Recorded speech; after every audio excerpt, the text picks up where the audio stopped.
Ազգային ժողովի մեծարգո նախագահ, հարգելի խորհրդարան, սիրելի ժողովուրդ, նախ արձագանքեմ եկեղեցու թեմայով ուրեմն պնդումներին, սկսեմ նրանից, որ եկեղեցին Կտրիշ Ներսիսյանի ղեկավարությամբ սկսել է խառնվել մի խանգարեք ինձ, մի խանգարեք ինձ։ Հարգելի գործընկերներ, մի վարքյան, պարոն Հովհաննիսյան, հարգելի գործընկերներ, այս ամբիոնից կարող են հնչել ձեզ համար տհաճ արտահայտություններ, քանի դեռ այս ամբիոնից չի հնչել վիրավորանք, դուք պարտավոր եք մի վարքյան, դա ձեր գնահատականն է, քանի դեռ չի հնչել օբյեկտիվ վիրավորանք, խնդրում եմ լռել եւ լսել, դուք ունեք հնարավորություն այս ամբիոնից արձագանքել ելույթներին, մի խանգարեք, խնդրեմ, վերականգնեք պարոն Հովհաննիսյանի ժամանակը։ Մի վարքյան, մի տեղից խոսեք, պարոն Հովհաննիսյան, համեցեք։ Շնորհակալ եմ, պարոն նախագահ։ Դուք ասում եք, որ դուք զբաղվում եք եւ ձեր պայքարը եկեղեցու պաշտպանության մասին է։ Մենք ասում ենք հետեւյալը. եկեղեցին Կտրիշ Ներսիսյանի գլխավորությամբ խառնվել է։ Հարգելի գործընկերներ, դուք հիմա խանգարում եք ելույթ ունեցողին։ Ես ենթադրում եմ, որ եթե դուք շարունակեք նման կերպ, քաղաքացիական պայմանագիրն էլ կարող է ասենք, ամեն անգամ ինչ որ բան ասեք, դուրները չկա, նույնը անել։ Ուր կհասնենք մենք այդպես։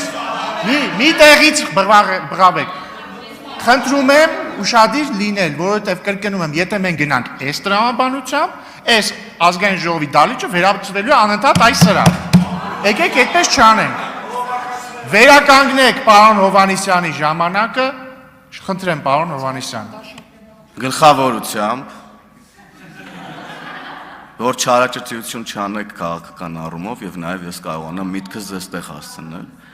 գլխավորությամբ լռեք իմ ելույթի Մի վարքյան էլ ներողություն պարոն Հովհաննիսյան, ներողություն։ Ով էր տեղից խոսում։ Լիաննա Գասպարյանը ես։ Տիկին Գասպարյան, ձեզ հայտարարում եմ նախազգուշացում, տեղից մի ընդհատեք ելույթ ունեցողին։ Ես նորից սկսեմ էլի։ Վերականգնեք պարոն Հովհաննիսյանի ժամանակը։ Գլխավորությամբ խառնվել է Հայաստանի Հանրապետության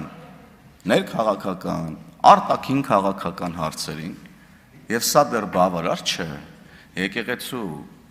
առնվազն երկու պաշտոնյայի բարձրաստիճան պաշտոնյայի վերաբերյալ կա տեղեկատվություն, որ նրանք խախտել են կուսակրոնության ուխտը։ Եվ հաշվի առնելով, որ ինչպես Գառնիկ Դավթյանը ասաց, որ եկեղեցին մեր պետության հիմնասյուներից է, ես ամբողջությամբ համաձայն եմ ձեր այդ գնահատականների հետ, եւ հաշվի առնելով, որ այս նշածս հանգամանքները խարխլում են պետության հիմնասյուները, մենք կանգնած ենք եկեղեցու պաշտպանության եկեղեցու կողքին, մենք պաշտպանում ենք եկեղեցուն, իսկ դուք պաշտպանում եք կուսակրոնության ուխտը խախտած, քաղաքականության մեջ խառնված եկեղեցականներին, որոնք օգտագործելով կրոնը եւ եկեղեցին պաշտպանում են իրենց ուխտը խախտելը,